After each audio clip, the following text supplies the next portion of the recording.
What's going on, people? Welcome to a live match reaction. We're going to be reacting to the 3-1 victory, the stateside champions. Yes, we'll be holding a parade over in America. Maybe, I don't know where, but we have won a trophy after that 3-1 win against West Ham. The US tour is complete. I'm joined by Patrick here to discuss the game. We won't be here for long. It's a preseason game. We're not going to overanalyze, but as always, send in your comments and thoughts in the comment section down below. And if you do enjoy the content, if you could hit the like button, that'd be much appreciated, and subscribe to Normal Sound Future Palace content. Patrick, how does it feel? Your dreams, your lifelong dreams of Palace winning trophy, it's happened over in your country. I've everywhere. You feel like and I was at the semi-final game. I considered the first match semi-final is the final, so I was at the semi-final game, so I feel pretty good about it. So yeah, it's great. How does it feel? How does it feel that Palace, since 1971, finally a trophy that means something, unlike the Zenith Data Systems Cup. No, that does count. I mean, the ZDS Cup. You laugh all you want, and you weren't born, but it counts, and I'll count it as a trophy. So this is our third trophy. If you want to count the one that's in the trophy case, the Iranian Cup that we have there. Now we've got the ZDS Cup, and now this is 3 cups, man. When I come back in September, I want to see that cup in the trophy cabinet. I want to say. I want to see it. Well, trust me, there's a lot of empty space there, so trust me, that could go there to fill up. We've got a lot of space to fill up in the cabinet, so we'll take that today. But all jokes aside, Patrick, I mean, before the game even started today, funny enough, there were talks about what on earth is going on behind closed door friendlies, 6 players on a bench. How's he feeling with those reports about us losing 3-0 to West Ham and the players starting? Was you looking forward to those 11 players having meaningful minutes, because it seemed like it right before it? Like, was he questioning the decision to start? I mean, it was a bit confusing behind closed door friendly right before a game. Do you know why they did it though? Because I have a scoop. You know why they did it? Why? The weather. They're afraid of the weather might cancel the actual game, so they scheduled it. It was only 30 minutes and a half. We lost 3-0. Bowen scored, Cornet scored, and I think Paqueta scored. No, yeah, I think Paqueta scored. But again, I think it was a smart idea. It's a smart idea to do it, I think, because that got, because again, the whole point of the tour is not to win the Stateside Cup, it's to get players, minutes. So Wharton, Doucouré, Raksaki, getting those guys minutes was important. So I think it was a great idea. And then you have the added bonus of having them play the second match that was actually televised. I got no problem with it. I mean, like I said, and they won the boring who cares game. We won the real game. So to me, it worked out great. So I don't see the problem at all. To be fair, it is still boring in my To be fair, it is still boring in my opinion, because I mean, I'm bored of being West Ham. It's too easy. Yeah, true that. I agree with you, man. I mean, it's been such a long time. I remember last we lost to them. Last time they beat us. I thought maybe the friendly, maybe they beat us then. They got Max Kilman, £40 million defender.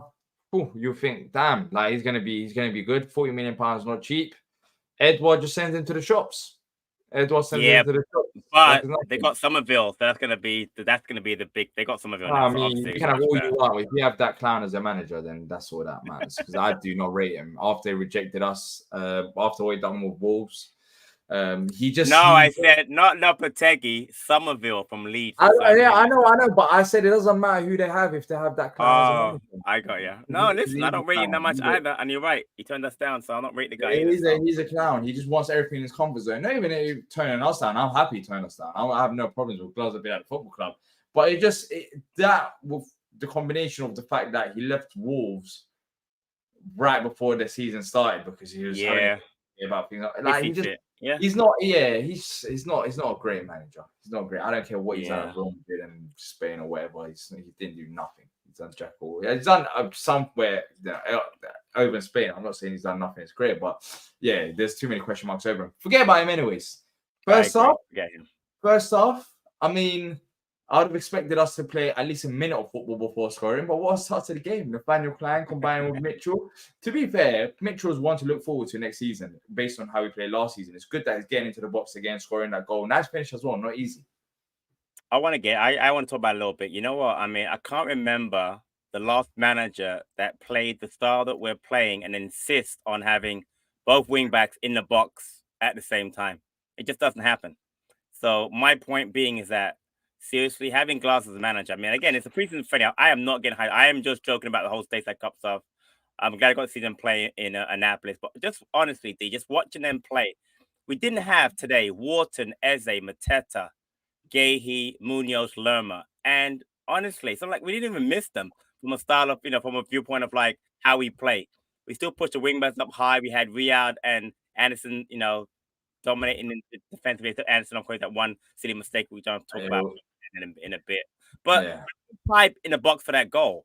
I mean, the style of play is brilliant. And, starting midfield of Kamada and Hughes.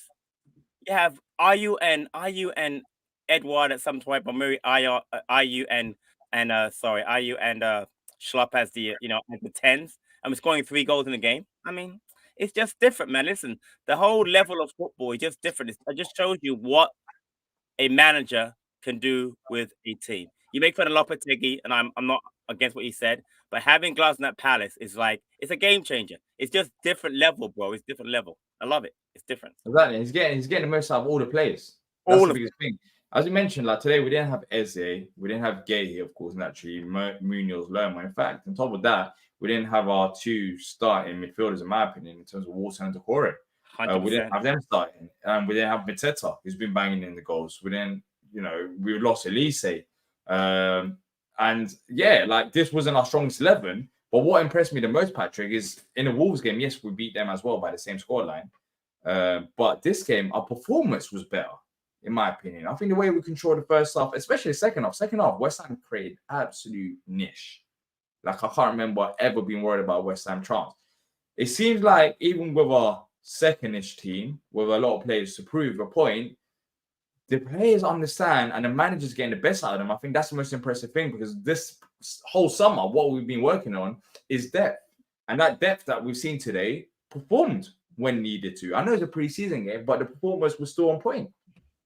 Yeah, and it makes me, I don't know about you, makes me feel more comfortable when we go into that League Cup game in September, which we basically we might win that first match. We usually play that where we play a championship side, we win. When we get to the later stages of the League Cup, it's not going to be a team out there we're going to say, okay, that team can't win. That team's rubbish. You know that. You nailed it, D. We have players now who, again, people want to get rid of Schlupp, 2 goals, played really well again. Want to get rid of Ayu, goal and assist. But my point is there are players in there that are just getting better and better, and he's developing a good squad. And I forgot to mention, even Saar didn't play today. He's not here. Yeah. Do you know what I mean? It's like you just know that we're gonna only get better. We're not gonna get worse with this manager. So no, man, just the whole, it's amazing. I'm telling you, life is funny. Football's funny. A year ago, I was so unbelievably down on Palace because I knew Hudson was going to be back. I just bought my season ticket. I'm like, why am I going to England in December to watch Palace play? What's the point? And then a year later, now in August of a year, I'm like, I kind of wait to come back in, hopefully September, again, maybe January, and then again in March, because it's just having positive football. So going back to what you were saying before, I checked the stats when you guys are doing a watch. I didn't watch the whole thing. I caught most of the match. I was going back and forth because I have a function next door with my neighbors. But they had 1 shot on goal, and that was the goal by Antonio, which Anderson gave them. He gave them the shot. Should we talk about that? Should we quickly listen? I was going to mention that because there wasn't much happened in the first half apart from Edward did create 3 chances. I mean, he did. It was better. It was better than the Wolves game, despite ending that first half 1-0. And that chance, of course, for West Ham came from Anderson's mistake. Are you concerned at all by the amount of mistakes that he's made? I mean, big mistakes. I know it's pre-season, 2 big mistakes. The first one was a slip, but for this one, I don't know why he rushed that pass because Antonio was aiming behind him. Are you concerned, or is he just still pre-season? No, I'm not concerned. But if it happens in the first couple of matches, I'll be concerned. I'm not going to be concerned because every player has a mistake in him. I mean, I love Gahey, but he makes mistakes every once in a while. Richards makes mistakes. Rehard hasn't made a mistake yet, but he will. He has. But he hasn't. Last game against Wolves, I think he made mistakes, which didn't lead to a goal. But he made mistakes. He did make some mistakes. When I make mistakes, I say mistake, I mean that leads to goals. I'm not talking about because obviously no player is perfect. They make mistakes, but I'm not concerned. But again, it just doesn't need to happen in the because like you said during the stream, there was no pressure on him. He had all the time in the world to just bring the ball down and knock the ball 30 yards back to Henderson. Why would you play a sideways pass and not even know? Because like you said, Antonio wasn't putting any pressure on him. Antonio was like about 5 yards away from him. He wasn't like right on him. So why did he make that play? But again, it's preseason. Again, if you want to make a mistake, do it now and get out of your system. Get out of your system. But here's the thing, right? Funny thing is, right? And I know you've been having a lot of things about Gahey leaving, etc. I like the fact that you have 4, possibly 5 centre halves that can actually start, and there'll be pressure for places as opposed to in the past where when we only had the 2 in the back, it was always going to be Gay Anderson. Richard was never going to start. You know what I'm saying? You have Richard, you have Riyad, Chadi Riyad, and you have, I guess I'll say Holding, but I don't know if he's ahead of Ward, whatever. My point is, if we keep Gahey, which is unlikely, but I hope we do, I want to know that if you have a bad match or a bad little run, you're out, and someone can come in that's just as good, and there'll be pressure for you, and I like that makes you better. So from that standpoint, I'm not worried. Now let's move on to the second half. Second half was better than the first half, in my opinion. Second half, West Ham had no threats at all. I know in the first half, the main talking point was that Anderson, right, the mistake that he made. But second half, we controlled it. It was just surprise. I mean, we'll talk about actually. I want to hold that because that topic will come good. The subtopic. Was you surprised by the Jeffrey Schlupp goal? I mean, what a header. What a header. This guy just knows how to score very good goals. He doesn't know how to score a normal goal. Funny enough, he scored that goal 1-on-1. He misses that. Like, that just sums up Jeffrey Schlupp at his finest. But I mean, that's the assist from Jordan Ayew to Jeffrey Schlupp, and both players are players that have been linked with a move away from the club. And again, that's why, again, if Glasner wants them to leave, they can leave. But I'm sure you can see it. Glasner sees something in those players. He just does. He knows that if I need to call on Jordan Ayew and Jeffrey Schlupp, they won't let me down. And that's fine. Again, I don't expect Schlupp and Ayew to start a lot of games or play a lot this season, unlike in the past. But I do feel that, and I'm going to say it. If they have to come in, I'm not going to be. I'll admit I don't like to see them start a lot of time because the things that they don't do that other players can do. But those players aren't here right now. But during the season, if Eze is there and France is there, and obviously Wharton and Decore there, so you're pushing Kamada from midfield up into the 10 position, they probably won't play. But if they do play, that goal was very well taken, very well created by Ayew, great left-footed cross, and a great header by Schlupp. I mean, really, let's not be on the bush. Anybody else does that, we're going crazy. We are, because it's a very well taken goal. So credit to Schlupp. And then the goal that he scored in Annapolis was a great goal too. You can say, oh yeah, the goal was out of his goal, but he can hit that ball over the bar. I've seen guys do it all the time. Or miss it wide. He scored it. So no, credit to Schlupp, man. Schlupp is having a very good preseason. And by the way, he looks much, much fitter than he did it last season. Much fitter. He just does. Yeah. Do you think that's the biggest part about it then? The fitness. Because I mean, we've seen it in the past, even with Mateta, for example, he wasn't really fit to play 90 minutes, and as he improved that fitness, especially under Glasner, then we saw the best out of him. Even if it's, I mean, we look at, can they play 90 minutes? But if the fitness is not good enough, it's not just about playing the 90 minutes. It's about how effective they can be in the time that they play, whether that's 60 minutes or 70 minutes, because, sometimes they just don't have the legs. And maybe Schlupp, that is the case with Schlupp, about his fitness level. So, I mean, it's a good observation point to make.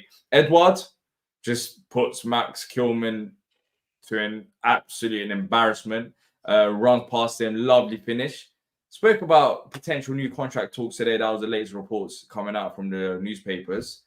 Is he impressed you? Has he impressed you so far this pre-season from what you've seen previously? And do you think there's a chance that Edouard actually stays at Palace going forward? Again, I'll put it back on the whole thing about Glasner. If Glasner sees something in him as a player and wants to keep him, I would keep him. I don't have a problem. Again, he's not been prolific for Palace. He's shown spurts of brilliance. I think he's a decent goal scorer. He's had times when, like even last season, the beginning of the season, he was scoring and he got injured and he came out, and then obviously he didn't really get back in because Mateta kind of got his place back. But I don't have no problem giving him the contract extension. Again, I know it's the last year of the contract. You don't lose him on a free, but I have no problem keeping Edouard, because the thing is, the striker market is very difficult. You don't believe me? Ask Arsenal, ask Tottenham. I mean, they're bigger clubs than us, obviously. I'm just saying, just in general, even ask West Ham. They're going to sign that kid Fulkrug. He's like 30-something years old from Dortmund. I mean, good player, but it's a very lean market. So for me, I would not look to get rid of him unless, of course, Glover think he doesn't fit the system, that's not working hard enough, at attitude problem, whatever it is. But you have Mateta, Edward, Ayew, and then Saw as the options. I'm good with that, bro. I don't need anybody else. I don't need another strike. I really don't. I'm good. Yeah, I mean, let's see if that contract talks are true because he's got less than 12 see. years. 12. 12 years. Yeah. I said this Chelsea last contract. time. I keep saying 12 years. I keep saying 12 years. There was no excuse for the earlier one. This one, I can have the excuse that it's 2 a.m. But the earlier stream when I was talking about, I said 12 years as well. Less than 12 months left on his current deal. So let's see if he does end up signing a new deal at the club. Because even if you don't see a future of him at a football club, I think there is value there for Edward. We cannot lose him for free. That would be a shocker, an absolute shocker if we end up losing him for free, in my opinion, because this is a player that scored in the Premier League. So, there'll be someone after him. But Patrick, the biggest thing is there were subs, which was nice for about 7 minutes or so. He didn't really rotate as much, which was kind of expected because he mentioned that after the Crawley game about the West Ham game being more about fitness and we'll see where everyone's at. But one player that didn't come on is Raksaki, who traveled with the team all the way there. Well, like I just told you, he played in the game before, so maybe you want to rest him twice. He played in the behind closed doors match, so you don't want to have him fly here, risk him in 2 matches back to back. Can you play the last 5 minutes? I guess they brought him. Uma came on, Matherin came on, came on. Matherin, he looked very good again. He did. And so he's proven himself in the last 2 games. I mean, I think all the youngsters have kind of done a very good job. Matherin especially, Uma has Devaney. Right? Yeah, Devaney, exactly. So it seems like hopefully, I think it might be a bit too early for them to have a proper shout, especially some of the names mentioned. Maybe we'll see what happens. But yeah, maybe Raksaki, I think that's a very good point. I mean, if he's playing, there's no for him to play. I mean, you're going to find him. He played 0 minutes. Raksaki out all plays, and he traveled all the way to America. But again, he didn't play. You didn't see him play. He has played. So my point is, I'm not worried about that. I mean, I get it. Maybe for the fans, but again, I wonder how he played. I didn't get a report on how he played. But listen, I need him to stay. So can we get to that for a second? I just need him to stay. I don't worry about him playing against West Ham. Hopefully he plays against who we got next? Nantes? Is it Nantes? Yeah. Right? Next week Saturday. Plays in that game, and because again, you made a great point during your stream about it's very late in the window, not for us, but for like Champions League to get a player like Raksaki now because the season starts Friday. So for him to go somewhere now to integrate into, he's missed all preseason for that team, and to me, right now, it would actually be a dumb idea to loan him out now because if you can loan him out now and he doesn't play for a team, what the hell are we loan him out for? So for me, I would definitely keep him, especially if he's performing well, and he has done so far this preseason. So for me, that's fine. A quick question about Matherin though, because the fact that he did well again today, would you try to loan him out, or would you let him play in the 21s this season? What would you do with him in case we need like a emergency backup? What would you do with Matherin, honestly? Yeah, I mean, emergency backup sounds great, but we should normally have the depth now. We should be building that depth to not really rely on Matherin. It depends on who's really interested in him. All right. No, I'm just saying he's not young. He's definitely 20. 21 this year. I'm pretty sure he's 21 because he's been in Spurs system for a while. My point is he's probably a player that you want to loan out and get him some professional experience because he don't have to prove at 21. He was great last year. He was one of our best players. What's that going to do another year? That does nothing. But I'm just saying, God forbid we lose Eze and don't replace him, which we will if we were to lose him. At least I hope so. We need to have someone just in case. God forbid, again, Francois hasn't played all preseason. You've got Kamada, but he could get injured because everybody get injured. And you've got obviously, I'm just saying from a depth standpoint, my thing is you want to have a couple of kids in the 21s that you can say, okay, if the worst case scenario comes and you get injuries and obviously you pass the window, you can't bring another player in, who can you bring up and you feel comfortable with? We did it kind of like Ozil a little bit.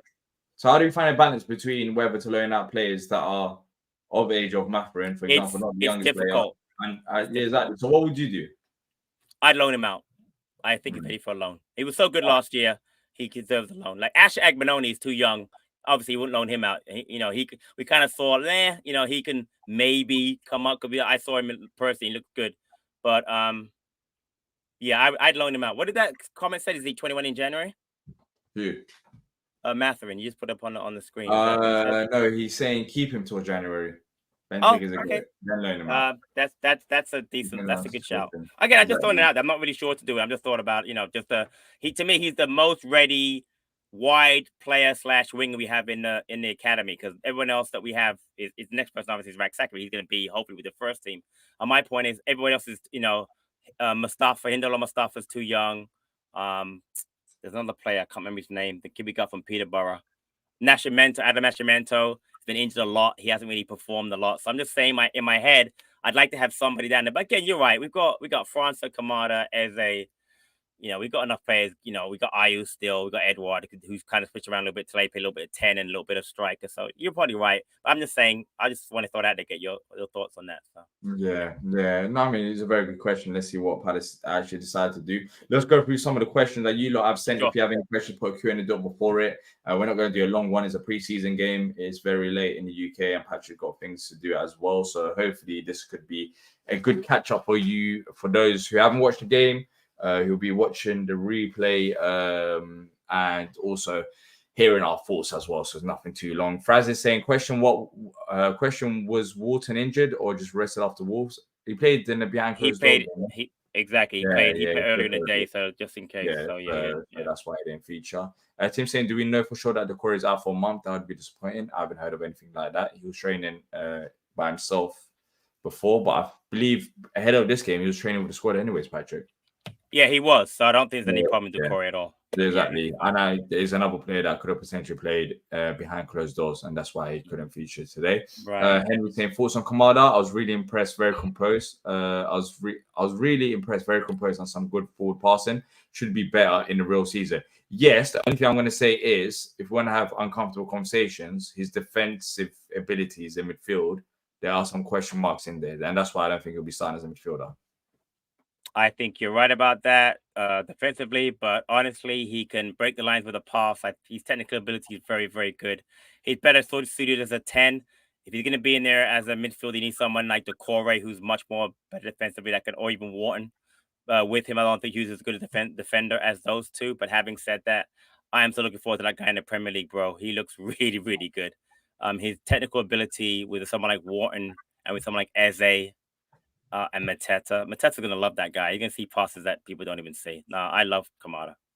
Love him. Yeah, and I think he'll be starting as a number 10 anyways, not in midfield. But yeah, he's very good. He's a creative player that you exactly want. And I think he fits into that role alongside Eze. So, I am excited to see him play. Tim saying, do you think this cup matters from a morale perspective? Glasner said he wants his players to get addicted to winning and then goes into every game aiming to win. Is that what we're seeing? I love the fact that we won a cup. I know it's a silly thing to say. I don't care, but I think winning in sports is a habit, and you want to have good habits. So for me, winning this cup can't hurt. It ain't gonna hurt us. It ain't gonna hurt Ashak Benoni's attitude that he played so well and scored that goal. It ain't gonna hurt Matthew. It's not gonna hurt Schlupp or Ayu. It's not gonna hurt Edward's confidence. You know what I mean? So now for me, it was not gonna hurt Ty's confidence. And I think winning is good. Winning's addicting. Yeah, both. So yeah, exactly. I mean, you can't go wrong with winning. There's nothing wrong with winning. You want to win. What's going on, T? What's going on, man? How you doing? Doing good, man. Doing good. How you guys? Yeah. Did you watch the game?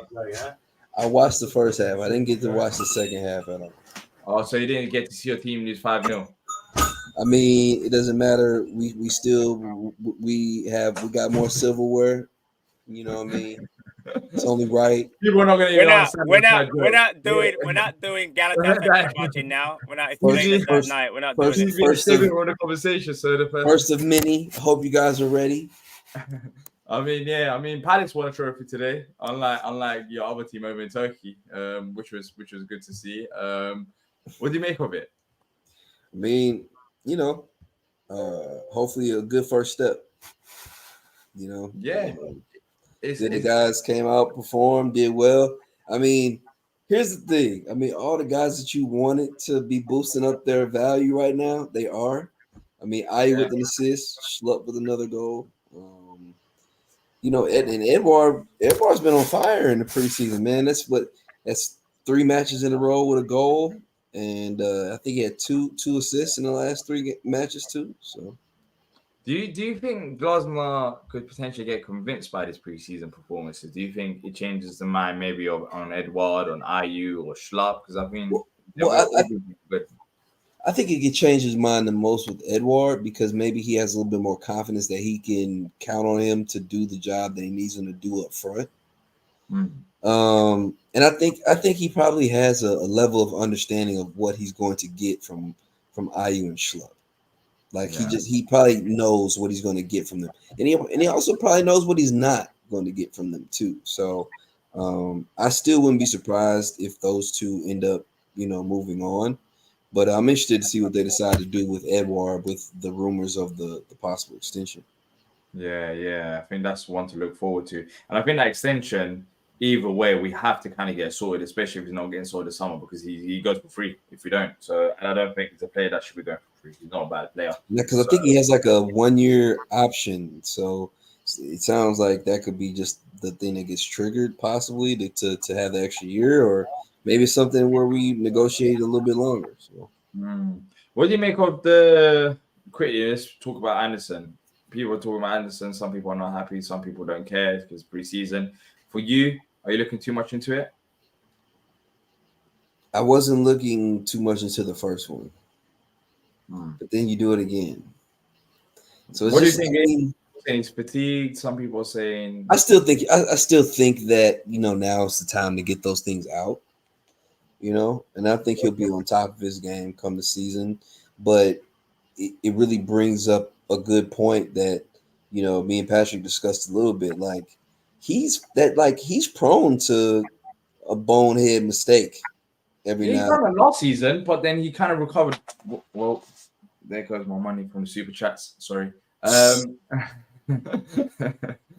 He done them well. He done them well last season, and then he recovered well. Yeah, I thought he had a very good end. Sorry, that was he did. I mean, well towards the end of the season. Yeah, and I guess it's just like I mean, I'll let Patrick speak his piece on it and see if he brings up what he said. I mean, I'm interested to see if he says if he'll say what he's talking about. I know, Anderson, you're both like kind of like no. My thoughts are exactly the same. He made some bonehead plays beginning of the season. I mean, the whole reason why he had the whole argument with France at Brighton was because he's making mistakes. That's the whole reason why I had the whole thing with at beginning. That was this season. That was this season under Hodgson. He was poor. He got much better under Glasner. But I'll say it again. Listen, Gahey's better than him. He just is. If we're gonna sell our center half, I'd rather sell Anderson than sell Gahey. Now I understand the whole financial part of it and contracts, but I'm telling you right now, if I had a choice, and remember, I'm pretty sure Anderson was linked with Newcastle at some point. Let's do a quick switch. How much does Anderson worth? I don't care. I like Gahey. I'd rather keep Gahey more than what we bought him for. I will say that he's definitely more than what we paid for him. Yeah, I think that's Well, I think. Well, I mean, Anderson's what? He's about to be 28, or is he 28? What was that? I said Anderson's. He's about to be 28, or is he 28? I'll look it up. I double check his birthday. Yeah, I know he's close, but so I mean, he's very much in the prime of his career. I think right about 28. Now, he just turned 28. So I'd probably say about 40. Yeah, I was thinking about 40 as well. 40 as well. And then I guess what would happen with that is the replacement around 25. We'll have a bit of money to spend on top of that with the leasing money as well. So I guess we don't really need 60. Then again, if we were to sell Gahey, it gives us a bit more of an opportunity. And also Anderson's, let's see what happens during the season. Because as we spoke about before, he's had these moments before. So I'm not gonna lie, D. Your desire to get rid of Gahey really bothers me, man. Seriously, your whole get rid of him for whatever. I don't like it, man. I'm sorry. I'm not gonna lie to you. The guy plays for England. He's our best defender at the Euros. Don't dig it. He's just got into. He's like, get rid of Gahey. I don't understand why. I know it seems to be just about money for you. Like you don't care about the player. The player, he's a good player. He's our best defender, and it's actually not even that close. He's the best defender. I do say he's the best defender. I never go against that. But then what I also say is that we can take one step backwards by sending Gahey and 2 steps forward. And the reason why I'm saying that is last season, how many games did Gahey play under Glasner on that run? No. And I'm I saying get that part. the replacements are harder when it comes to striker and when finding creative player. But for defenders, I don't really have a problem. I think we'll be fine. We'll be able to replace him. Not maybe at the same level, but we'll be able to find him like an adequate replacement that will be good enough to step in and do the role. Just like Klein done last season, just like Lerma done. But what the benefit of selling Gay he does is that we can replace him, and on top of that, have additional money to spend the money elsewhere. And also, Patrick, I don't want to play that keeps questioning the future about him wanting to stay or not. This contract situation has popped up as soon as the season ended. It's still going on there. I don't really care. Like, if he wants to move on, he moves on. I'm not as fussed. Eze, Elise, of course, Elise is gone. Walton, Gay, and in honesty, out of all the players that's been mentioned, in terms of the players that I do want to sell, he's on top of that list because I think we'll be able to replace him. Walton is a bigger loss. Eze is a bigger loss. Elise is a bigger loss. Mateta will be a bigger loss. Everyone else will be a bigger loss than Gay, despite him being our best defender. I know it sounds crazy saying that, but I think he will be able to be replaced. That's your opinion, and I respect you. I disagree totally with it, and I understand what you're saying with the whole because of how well they did on the gloves. I think that was an aberration. I don't think you can rely on Lerma, Ward, and Klein playing. Well, we weren't relying. That's not my point, though. That's my point. What my point is, if Lerma, Klein, and Ward can step in and do that good of a job, what if we use that Gay money and sign like a Lucroy, or sign like Arejo from Benfica, or sign like a Koulibaly from Dortmund? How much of a job can they do if Lerma and all these players can do a job on the glass? That's my point. I mean, we can sign these players for around £25 million, get Gay around, get £6 million for Gay. On top of that, have Elise in mind to spend. And I think that's what I'm saying. One step backwards because we're selling our best defender. But if we reinvest that money wisely, we can take 2 steps forward. I think we can develop ourselves as a squad. So I don't really have a problem with that. I don't agree, but we'll move on. It's okay. I don't agree. One thing I will say that is if we end up seeing Gay sign that extension at some point, I wouldn't be surprised if at that point then you see somebody like an Anderson move possibly. I'm not against Gay staying, by the way. As I said, he's our best defender. If he signs the extension, that's good. But I'm also excited by the prospect of potentially selling him as well. It sounds crazy, I know, but I am. You like money. Clearly, you like money. I get it. I'm not getting that money. If I got that money, then you're the financial guy. You're a financial guy. I'm not getting that money.